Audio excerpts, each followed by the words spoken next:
안녕하세요. 자, 손해평가사 1차 시험 7일계 끝내기 오픈 강의를 시작을 해보려고 합니다. 쌤이 지금 이 기간에 이 오픈 강의를 시작을 하는 이유는 다 여러분들 마음 좀 편안하자 하는 이유가 좀 가장 큽니다. 사실 책 제목에서도 보시다시피 일주일 정도 공부를 열심히 하시거나 넉넉하게 잡아도 한 달 정도 공부를 하시면 1차 시험은 그렇게 어렵지 않게 합격들을 하실 수가 있습니다. 그런데 이제 많은 수험생들이 손해평가사 시험은 2차 시험이 어렵다더라. 그래서 2차 부분에 집중을 하고 1차는 좀 한 달 정도 남겨놓고 하면 된다더라. 이 말을 다 들어서 알고는 있어요. 그런데 마음이 불안한 거죠. 1차 시험 합격도 못하면 2차 시험 보지도 못하는데 그래도 1차가 좀 무슨 내용인지는 먼저 좀 봐둬야 되겠다. 어떤 그런 마음들이 있기 때문에 선생님이 조금 그 강의를 일찍 이렇게 시작을 하는 거고요. 지금 이렇게 시작한 강의는요, 강의 계획을 좀 말씀을 드리면, 먼저 말씀 좀 드리고 시작을 할게요. 일단 순서는 1과목 먼저 하고, 2과목 하고, 3과목 하고, 이런 식으로 진행을 할 거고요. 왜냐면 1과목을 하고 나면은 2과목 할 때 조금 도움이 되는 수가 있어요. 어떤 법리라든지 그런 내용들이요. 네. 그래서 이런 순서대로 할 거고, 강의 계획은 지금 이렇게 시작을 했잖아요. 그러면 우리 책이 7일에 끝내기잖아요. 그래서 7번 업로드를 할 거예요. 그래서 한 번 업로드하는 분량이 1일에 해당하는 분량이 이렇게 업로드가 될 겁니다. 그래서 7번 이렇게 하실 거고, 그리고 준비물 같은 경우에는요, 뭐 준비물이라고 하니까 좀 뭐 거창할 수가 있는데요. 당연히 이 책은 있어야 되겠죠? 네, 책은 있어야 될 거고, 그리고 형광펜을요, 두 가지 색깔, 그러니까 최소한 두 가지 색깔이요. 녹색 하나, 그리고 노란색 하나, 이렇게 하나 할 거고, 그리고 연필, 지우개, 이 정도 필요할 것 같아요. 네, 이 정도면 될 것 같습니다. 왜냐면 저희가 그 쌤이랑 2차 공부를 같이 해본 우리 독수리들은 잘 알고 있을 건데, 업무방법서를 우리가 이제 공부를 했잖아요. 근데 이제 이번에 8회는 이제 이거의 이제 내용인데, 신규 이론서를 줘가지고 이걸로 시험을 본다고 합니다. 근데 이제 우리가 이제 업무방법서를 예전에 공부를 할 때, 우리 그때 당시에는 이제 한 3, 400명 정도가, 지금은 이제 500명 정도 되는데, 이 업무방법서의 그 내용에 색깔, 형광펜 색깔, 볼펜 색깔 이런 거 나눠가지고 연필되는 거 이렇게 다 맞춰놨었어요. 그래서 이제 시험 보기 막판에 마지막에 같이 쌤이랑 같이, 왜냐면 자기만 다른 표시가 되어 있으면은 이 말을 했는데 혼자만 못 따라오는 일이 생기잖아요. 그래서 뭐 하루에 7, 8시간씩 이렇게 마라톤 강의를 하면서 한 과목씩 끝내버리고 업무방법서를 처음부터 끝까지 같이 보고 이렇게 했었거든요. 근데 이게 되게 효과가 좋았고, 그래서 많이들 합격을 했어요. 진짜 짧은 기간에요. 그래서 1차도, 일단 기본 강의를 이렇게 쌤하고 7번 업로드 하는 내용으로 이렇게 하실 거지만, 쌤이 일단 기본 강의, 여기 1차 기본 강의를 끝내놓고, 2차에 다시 집중을 해서 공부를 할 거예요, 우리는요. 그리고 다시 이제 1차 시험 보기에 뭐 한 달이면 한 달, 뭐 2주면 2주 전부터 이렇게 또 다시 실시간 스트리밍으로 좀 한번 소화하는 그걸 해드릴 거예요. 네, 근데 이번 기본 강의를 들을 때 이 형광펜 된 거라든지 연필 된 자리가 자기 맘대로 막 되어 있으면은 그때 할 때 왜 나랑 또 다르네? 뭐 정신 없을 수가 있거든요.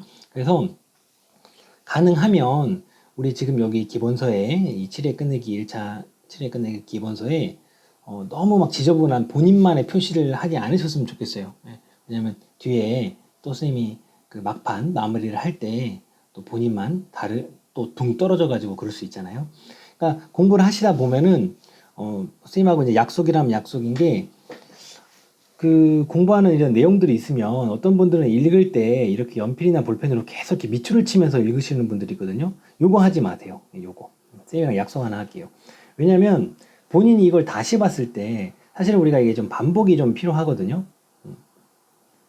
근데 다시 봤을 때 이게 막 밑줄 때문에 정신이 없고 중요한 포인트에 이게 집중이 안 되는 경우들이 있어요. 그래서 굳이 하실 거면은 연필로 하신 다음에 지우세요. 예. 그래서 표시는 좀 스님하고 좀 맞추자. 이거는 여러분들을 위해서, 마지막 마무리를 위해서요. 표시 통일, 예, 표시 통일할 거. 그리고 색깔 이런 거 표시 통일하는 거죠. 그리고 그 기출 문제는요. 예, 일단은 지금 손대지 마세요. 예, 절대 풀지 마세요, 지금. 이것도 뭐 약속이라면 약속인데, 이거는 이제 시험 한 달 정도 남았을 때, 예, 조금, 하루에 여러 시간 공부를 하실 수 있는 분들은 뭐 1, 2주 정도 이렇게 하셔도 되는데, 최소 시험, 우리 1차 시험 한 달 전, 그러니까 6월이 시험이니까 이번의 경우에는 5월 달 정도까지는 일단 기출문제는 가능하면 보지 마세요. 예. 기출문제는 우리가 이걸 잘 활용하게 되면은 정말 좋은 그 이득을 두 가지 정도 이렇게 누릴 수가 있거든요. 이것만 사실은 잘 활용을 해도, 우리가 기본 강의를 듣고 이 기출문제만 잘 소화를 해도 이게 정말 누구나 다 합격을 할 수가 있어요. 그 두 가지 이득이 뭐냐면요. 첫째가 강한 심리적 안정감을 얻을 수가 있습니다.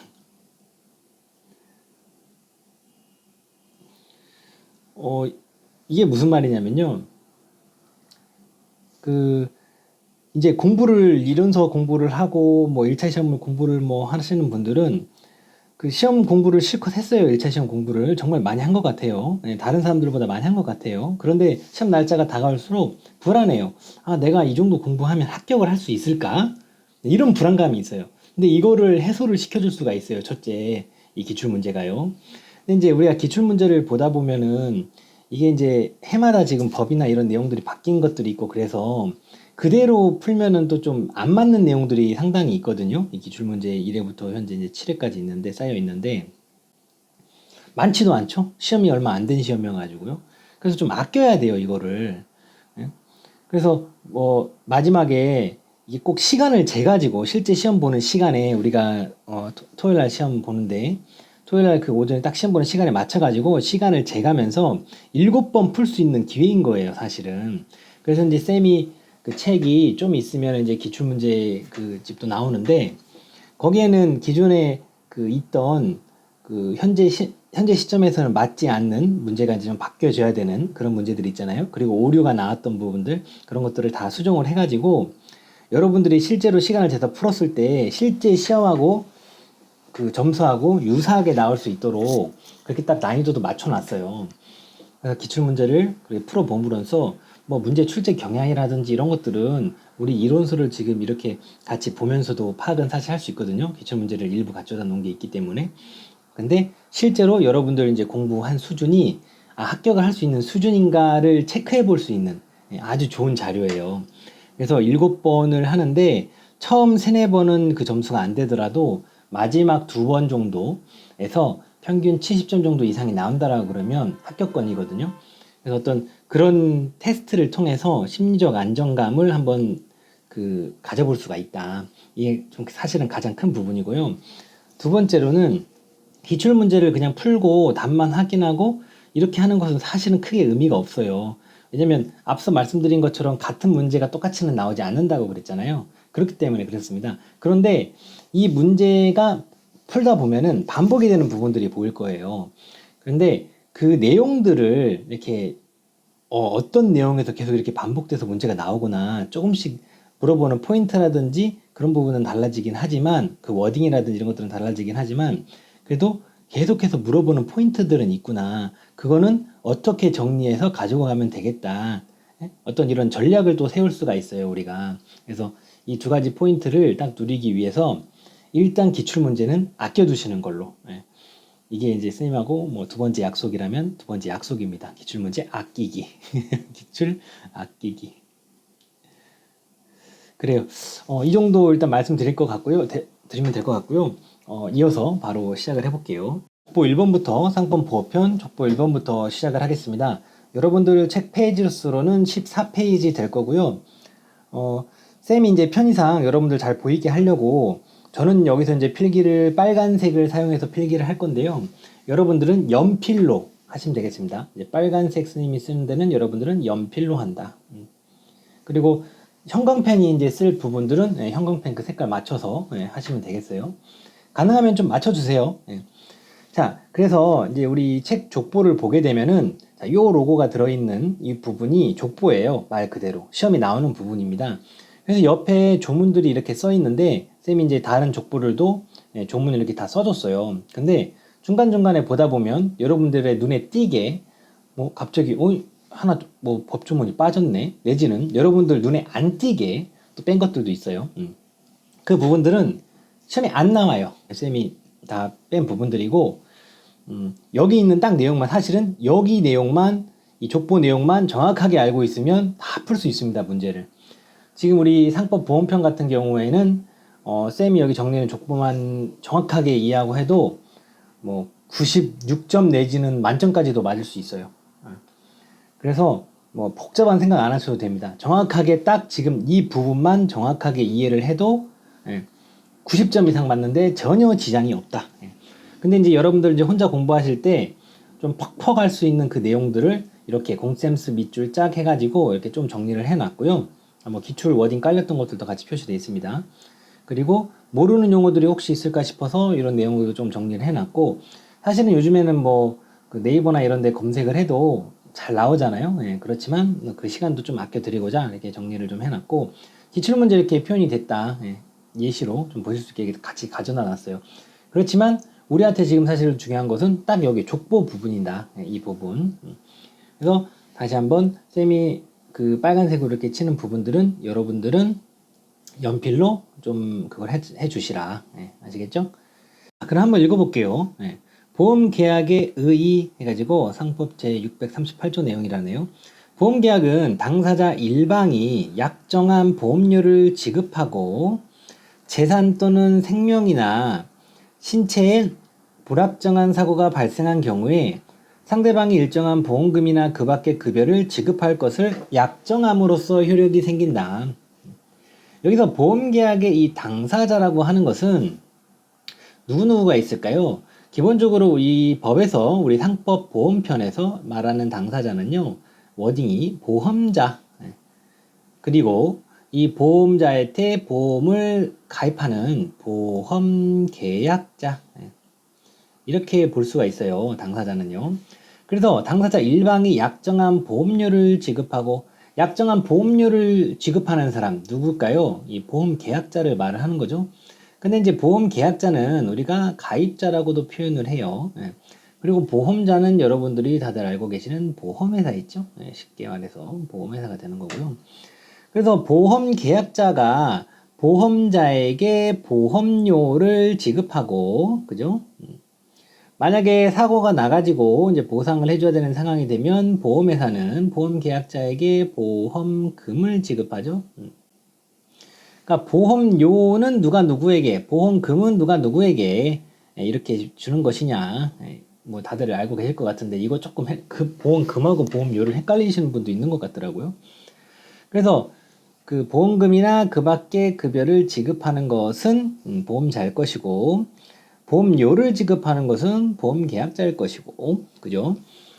그리고 불확정한 사고가 발생한 경우래요. 사고가 확정적으로 이건 무조건 발생하는 거야 하면 안 되겠죠? 그래서 우연하게 발생하는 사고여야 되고요. 불확정한 사고. 약정함으로써 효력이 생긴다라고 그랬죠?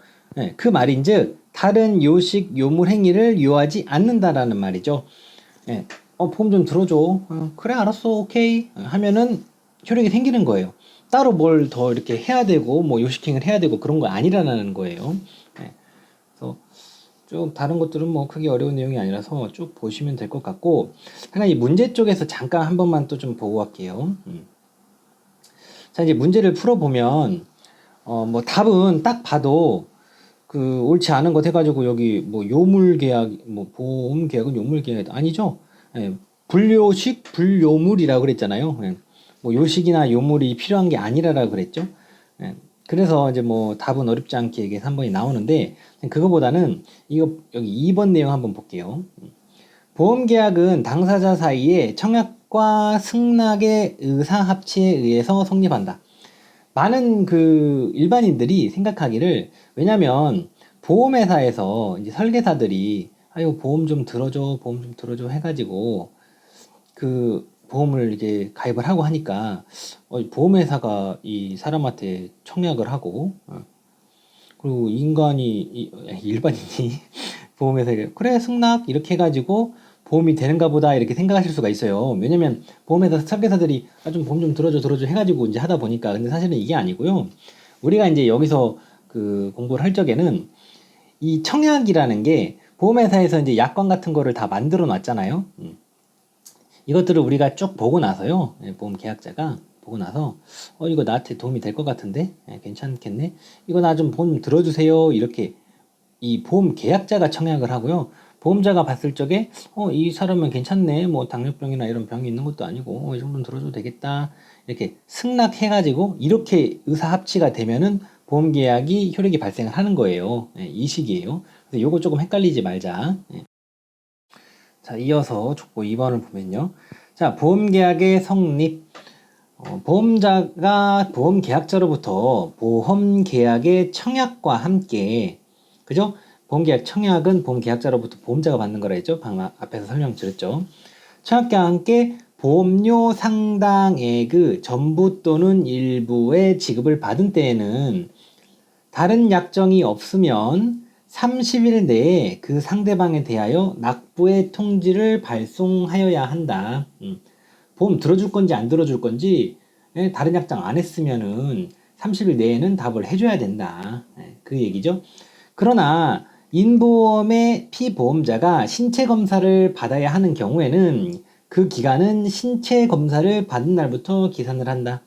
이 신체 검사라는 것은 여기서는 보험 계약자가 해야 될 일인 거죠. 네 일은 다 해놓고 그 다음부터 기산을 한다. 그 얘기인 거고, 보험자가 제1항의 규정에 의한 기간 내에 납부의 통지를 해태한 때에는 승낙한 것으로 본대요. 자, 납부의 통지라는 것은 여기서 승낙을 할 것인지 안 할 것인지 그 얘기를 하는 거고요. 해태, 게으름을 피운다라는 얘기죠. 게으름 피운다. 게으름 피움. 쉽게 얘기했어요. 또 거창한 설명이 또 있긴 한데 여기도 승낙할지 말지. 그래서 게으름을 피워서 이 납부의 통지를 안 했대요. 그러면은 승낙한 것으로 본다는 거예요. 승낙한 것으로 본다. 자, 본다 옆에다가 내가 간주한다 이렇게 써주세요. 간주한다. 동그라미.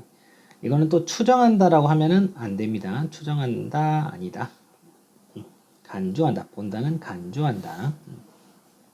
자, 보험자가 보험 계약자로부터 보험 계약의 청약과 함께 그 보험료 상당액의 전부 또는 일부를 받은 경우에는 그 청약을 승낙하기 전에는 그 보험 계약에서 정한 보험 사고가 발생한 때에는 그 청약을 거절할 사유가 없는 한 보험자는 보험 계약상의 책임을 진대요. 자, 보험 계약자로부터 돈을 받은 거예요. 청약과 함께 전부 또는 일부를 받았어요.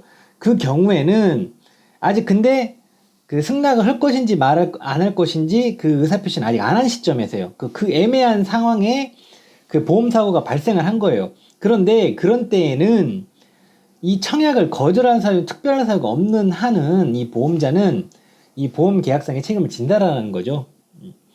그러나 역시 인보험 계약의 피보험자가 신체 검사를 받아야 하는 경우에 그 검사를 받지 아니한 때는 그러하지 아니해야 돼요.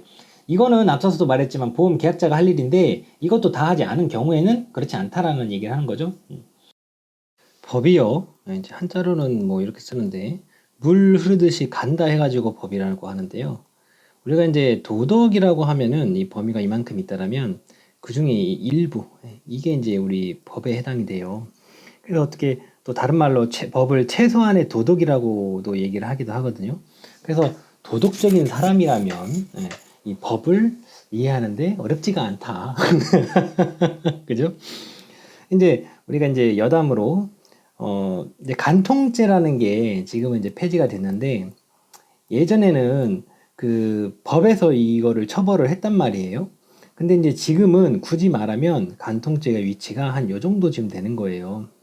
도덕적으로는 이렇게 비난받을 만한 그런 얘기인데, 참, 진짜 부도덕한 짓을 했구나. 근데 법으로까지 이렇게 터치하는 거는 이제는 좀 아니지 않나. 그런 지금 판단을 하고 있는 건데요. 그렇습니다. 예, 도덕하고 예, 법의 어떤 테두리가 이렇다. 예, 우리의 지금 법은 그 최소한의 도덕이라는 예, 개념으로 이해를 하시면 된다. 예. 자, 쭉 읽어보시면 예, 될 내용이고, 문제에서도 이제 표현이 어떻게 나왔었냐면요. 자, 답은 딱 어렵지 않게 바로 나오죠. 저기만 공부를 했어도. 보험자가 상법에서 정한 납부 통지 기간 내에 통지를 해태한 때에는 청약을 승낙한 것으로 본다라고 그랬죠. 승낙한 것으로. 그죠? 근데 이제 우리 족보의 내용이요. 이렇게 답으로 이렇게 나오는 경우도 있지만요. 그냥 보기로만 이렇게 깔리는 경우도 있어요. 예. 어쨌든 그 중요한 내용들만 지금 우리가 보고 있는 겁니다. 쭉 이어서 족보 3번. 자, 보험약관의 교부 및 설명 의무 내용인데요. 보험자는 보험 계약을 체결할 때 보험 계약자에게 보험약관을 교부하고 그 약관의 중요 내용을 설명하여야 한대요. 네, 중요 약관을 설명하여야 한다. 중요한 내용이라고 그러면요. 보험약관을 교부하고잖아요. 하고. 그러니까 교부하고 설명이요. 이게 지금 엔드 개념이에요. 네, 교부하고 설명을 해야 된다라는 거죠. 네, 교부 앤드 설명이에요. 네, 그러니까 or 그러니까 그 또는 이런 개념이 아니라 이것도 하고 이것도 해야 된다 그 얘기입니다. 그래서 여기가 보험약관을 교부하거나 뭐 이런 식으로 와도 이게 이제 틀린 답이 될 것이고요. 하여야 한다라고 했기 때문에 뭐 할 수 있다 뭐 이렇게 워딩이 깔린다 그럼 역시 틀린 게 됩니다. 네, 그런 부분들. 자, 보험자가 제1항을 위반한 경우 보험 계약자는 보험 계약이 성립한 날부터 3개월 이내에 그 계약을 취소할 수 있다 해요. 취소할 수 있다. 하여야 한다 아니고요. 그러니까 기존에 우리가 이제 기출문제를 나왔던 것들을 보면요. 뭐 어떤 이 조문에 해당하는 어떤 심오한 내용이나 이해 정도를 뭐 체크하는 것이 아니라 딱 봤을 때 아 이렇게 틀린 내용들 있죠. 누가 봐도 이건 틀린 거죠. 예, 그런 내용들이 지금 문제에 나오고 있어요. 그래서 여러분들은 이 족보 내용만 사실은 정확하게 기억을 하고 계시면은 문제 풀이하는 데는 어려움이 없습니다. 이게 뭐 심오한 뜻을 알아야 되고 뭐 그런 내용들은 아니에요. 관련 내용들 이렇게 정리를 해놨고, 잠깐 여기 하나 지우고 갈게요. 네, 검은색으로 여기 부분은 최종 거기서 했었는데 다 지우고 넘어갈게요. 반영을 또 해야 되겠죠. 쭉 보시면은 하나 족보 내용뿐만 아니라 다른 족보하고 섞어서 콜라보로 이런 식으로 문제에 또 표현이 되기도 한다. 하나 족보에 한 문제가 딱 떨어지는 것이 아니라 영인 하나씩고 타인을 위한 보험이네요. 보험 계약자는 위임을 받거나 위임을 받지 아니하고 특정 또는 불특정의 타인을 위하여 보험 계약을 체결할 수 있대요. 뭔가 위임을 받아서 해야 될 것 같은데 위임을 받지 않고도 할 수가 있나 보구나. 그러나 손해보험 계약의 경우 그 타인의 위임이 없는 때에는 보험 계약자는 이를 보험자에게 고지하여야 하고 타인의 위임을 안 받았대요. 그러면은 보험자한테 그 내용은 알려줘야 된다는 거예요. 타인 위임 뭐 안 받았습니다. 저 근데 체결합니다. 그 고지가 없는 때에는 타인이 그 보험 계약이 체결된 사실을 알지 못하였다는 사유로 보험자에게 대항하지 못한다. 이거는 좀 그 상식적으로 당연한 말이 되겠죠. 아니 이미 그 알지 못했다라는 얘기를 했는데, 응? 보험자한테 또 야 이거 얘가 몰랐어. 타인이 몰랐던 거야. 이건 아니지. 이렇게 할 수가 없다라는 거예요. 좀 상식적인 얘기죠. 얘기를 읽어보면. 자, 제1항의 경우에는 그 타인은 당연히 그 계약의 이익을 받는데요. 이 당연이라는 말이 뭔가 다른 어떤 특이한 뭐 요식행위라든지 뭔가 나 이거 이익 받을게 이렇게 의사표시를 해야 된다라든지 뭐 이런 게 필요한 게 아니라 당연히 그 계약의 이익을 받는다라는 말입니다. 따로 뭘 하지 않아도. 그러나 손해보험 계약의 경우에 보험계약자가 그 타인에게 보험사고의 발생으로 생긴 손해배상을 한 때에는 보험계약자는 그 타인의 권리를 해하지 않는 범위 내에서 그 보험자에게 보험 금액의 지급을 청구할 수 있대요. 어떤 예가 있냐면요. 예를 들어서 이제 사장님이 자기 회사나 뭐 가게 직원들을 위해서 직원들을 그 피보험자로 해가지고 그 보험을 드는 경우가 있어요. 보험회사에다가. 근데 이제 무슨 일이 나가지고 이제 이거에 대한 거를 사장님이 먼저 직원들한테 준 거예요. 이런 경우에는 사장님이 이제 보험회사에다가 청구를 해가지고 그걸 받을 수 있다. 그 얘기를 하는 거예요. 자, 제1항의 경우에는 보험 계약자는 보험자에 대하여 그 보험료를 지급할 의무가 있다. 이제 1항은 이 얘기를 하는 거고. 그러나 보험계약자가 파산 선고를 받거나 보험료를 지급을 지체한 때에는 그 타인이 그 권리를 포기하지 아니하는 한 그 타인도 보험료를 지급할 의무가 있다. 이게 이제 이것도 사실은 좀 당연한 얘기인데, 이제 보험 계약을 한 사람이 보험자에 대해서 보험료 지급할 의무가 있대요. 1차적으로. 그렇지만 만약에 이제 보험 계약자가 이제 파산이 돼 버렸어요. 그러면은 이런 경우에는 그 타인은 그 권리를 포기해 버렸으면은 뭐 상관이 없어요. 이제 나 보험 난 필요 없어 해버리면 관계 없는데, 아니 나도 받고 싶어, 이거에 대한 보호도 받고 싶어. 그러면은 포기하지 않는 경우에는 그 타인도 그 보험료를 지급할 의무가 있다라는 거죠. 뭐 내용이 어렵거나 그렇진 않죠. 자, 중서 족보 5번. 보험증권의 교부. 보험자는 보험 계약이 성립한 때에는 지체 없이 보험증권을 작성하여 보험 계약자에게 교부해야 된대요. 그러나 보험 계약자가 보험료의 전부 또는 최초 보험료를 지급하지 아니한 때에는 그러하지 아니하대요. 아니, 돈 한 푼 안 냈는데 한쪽만 뭐 의무를 해야 되는 그런 건 아니잖아요. 상식적인 이야기죠. 기존의 보험 계약을 연장하거나 변경한 경우에는 보험자는 그 보험증권에 그 사실을 기재함으로써 보험증권의 교부에 가름할 수 있다. 예. 기존 보험 계약이 있고 그걸 그냥 연장하거나 뭐 일부 이렇게 변경한 경우에는 또 보험증권을 또 새로 이렇게 만들어 가지고 나갈 그게 아니라 그런 내용들만 이렇게 기재해 가지고요, 보험증권을 그 교부한 걸로 할 수 있다, 그 말을 하는 겁니다.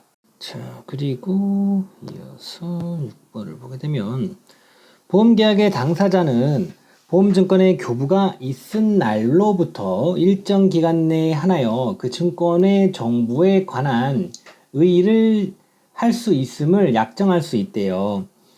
근데 이 기간은 1월을 내리지 못한대요.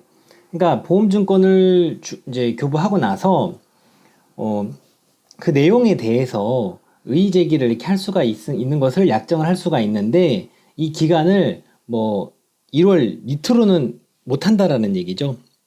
그러니까 쉽게 얘기를 해서 그 기간 약정을 뭐 2개월 내에 해야 된다, 예를 들면 3개월 내에 해야 된다, 이렇게는 약정을 할 수가 있는데 뭐 15일 내에 해야 된다, 20일 내에 해야 된다, 이렇게는 못 한다라는 거예요.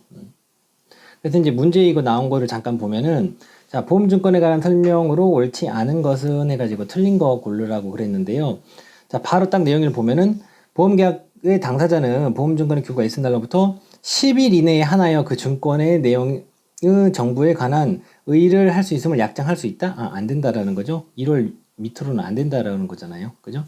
그래서 이제 시험 문제도 진짜로 딱 이렇게 우리 방금 전에 이 족보 내용만 정확하게 알고 있으면은 그냥 어렵지 않게 답을 고를 수 있게 문제가 나와요.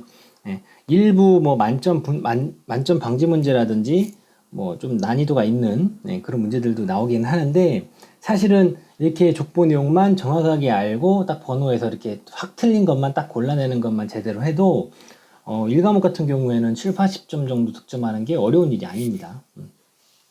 자, 증권의 재교부 청구.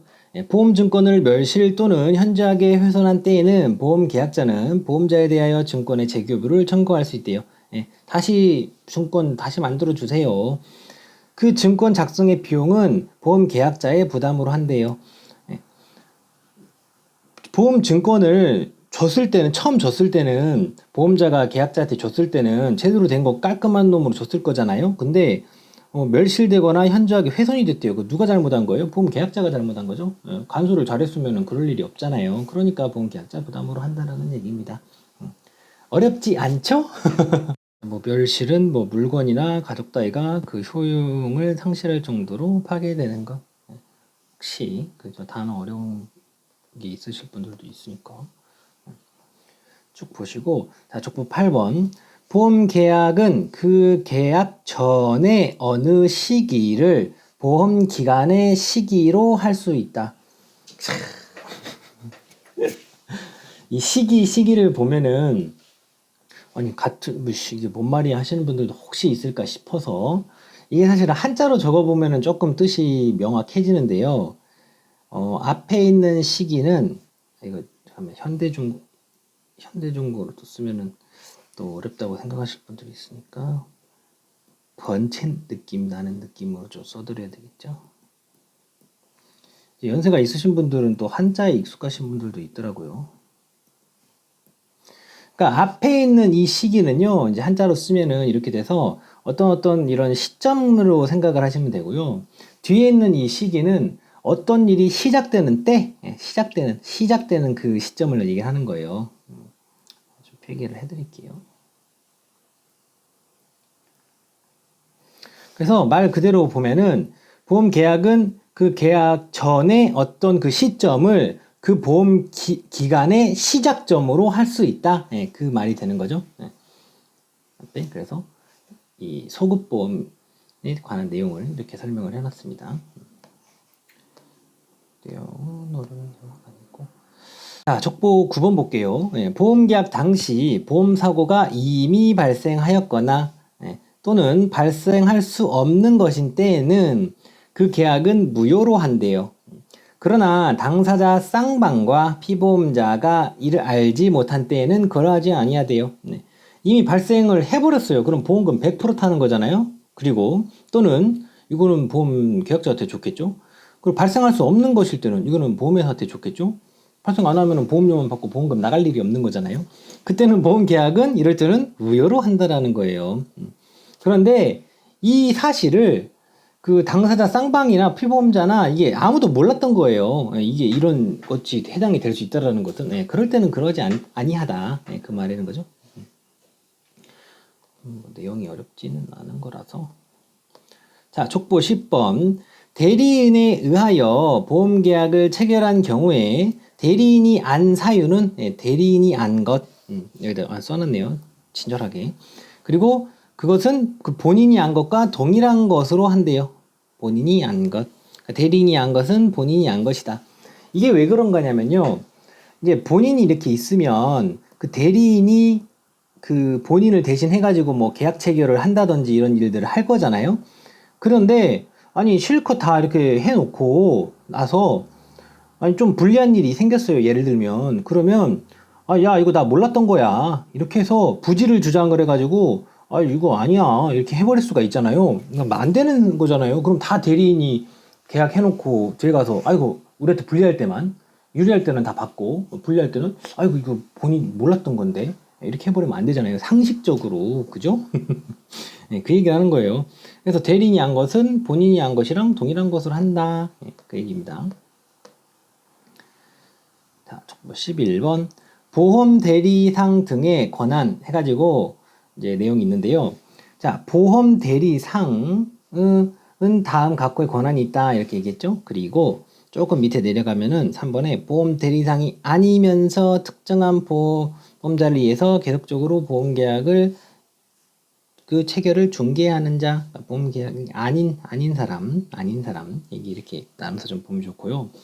자, 보험 대리상은 지금 아래 이 권한들이 있대요. 뭐가 있어요? 자, 보험 계약자로부터 보험료를 수령할 수 있는 거야. 보험료 받을 수 있다라는 거죠.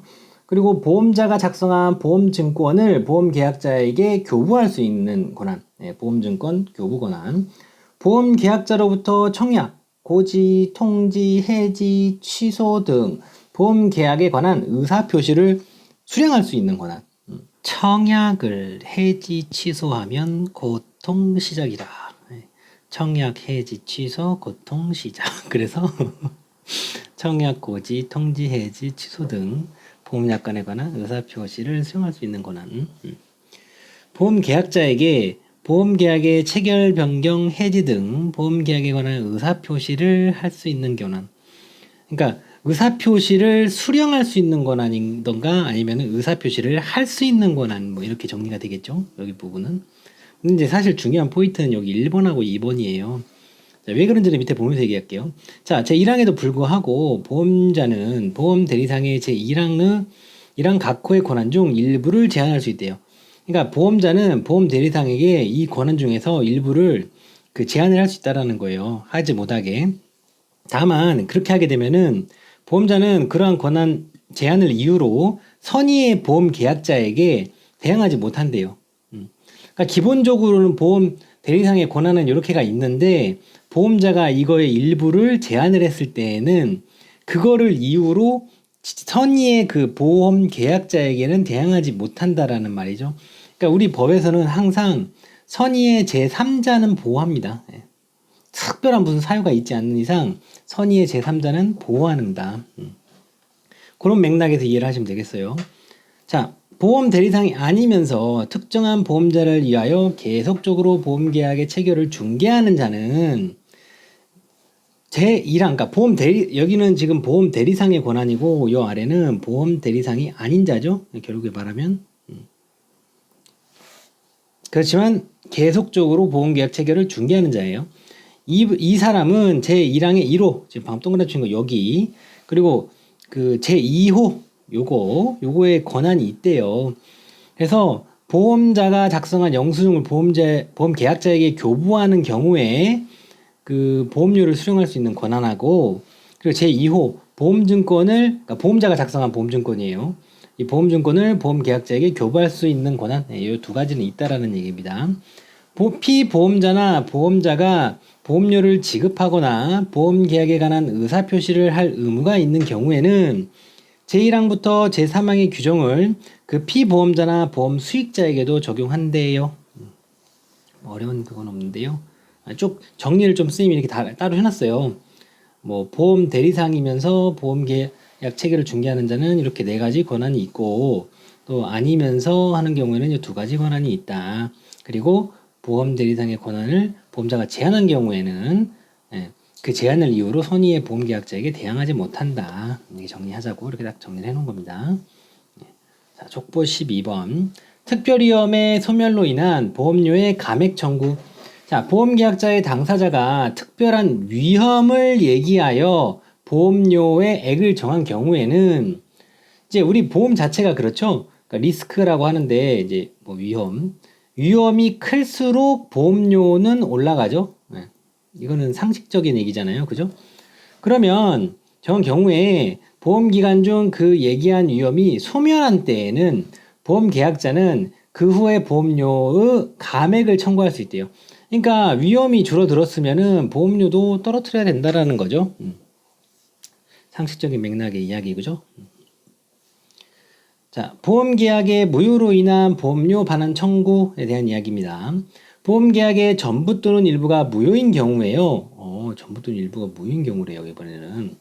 보험계약자와 피보험자가 선의이면서 중대한 과실이 없는 때에는요, 보험자에 대하여 보험료의 전부 또는 일부의 반환을 청구할 수 있대요.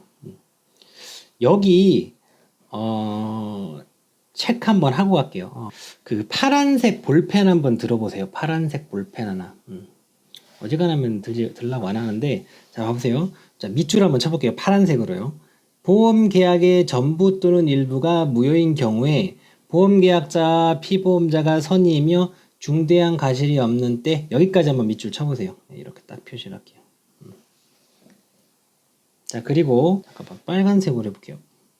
보험자에 대하여 보험료의 전부 또는 일부의 반환을 청구할 수 있다. 여기까지 이렇게 딱 비교를 하게. 형광펜으로 하면 사실은 좀 더 잘 보일 것 같기는 한데, 이렇게 좀 이렇게 해놓을게요. 그리고 뭐 보험 계약자 보험 수익자의 선의이며 중대한 과실 없는 때가 같다, 뭐 이 내용인데, 이렇게 해놓고 잠깐만 밑으로 내려가 보세요. 자, 쌤이 여기다가 공생츠 밑줄 차게요. 그 상법 제60 647조, 그러니까 바로 앞에 있는 그 조문이거든요. 이거랑 혼동하지 말라고 지금 얘기를 했는데, 방금 전에 우리가 한 부분이 있잖아요. 보험계약의 당사자가 특별한 위험을 얘기하여 보험료액을 정한 경우에 보험 기간 중에 그 얘기한 위험이 소멸한 때에는 보험계약자는 그 이후에 보험료 감액을 청구할 수 있다. 방금 전에 그 리스크가 적어지니까 보험료도 다운 이렇게 시킨다는 부분인데, 여기도 똑같이 파란색으로, 자, 보험계약의 당사자가 특별한 위험을 얘기하여 보험료의 액을 정한 경우에 보험 기간 중에 그 얘기한 위험이 소멸한 때에는, 여기까지 밑줄하고 하고, 똑같이 빨간색 펜을 들어가지고 여기 부분 있죠. 보험계약자는 그 후에 보험료 감액을 청구할 수 있다. 이렇게 한번 들어볼게요. 이렇게 해볼게요. 이걸 왜 이렇게 했냐면요. 그러니까 딱 봤을 적에 문제를 이거를 섞어서 내게 되면은 이게 참 그 난이도 높은 문제면서 좋은 문제가 나올 수가 있어요. 무슨 말이냐면 이게 지금 우리 입장에서는 요게 지금 족보가 하나고 그리고 요거 족보가 하나잖아요. 근데 틀린 보기를 만들기가 이게 딱 좋아요. 어떻게 하냐면요. 예를 들어서 이 지금 여기 부분하고 여기 부분을 비교하면서 한번 보세요. 워딩을 두 가지로 뽑아볼 수가 있어요. 첫 번째, 그러니까 반반 섞는 거거든요.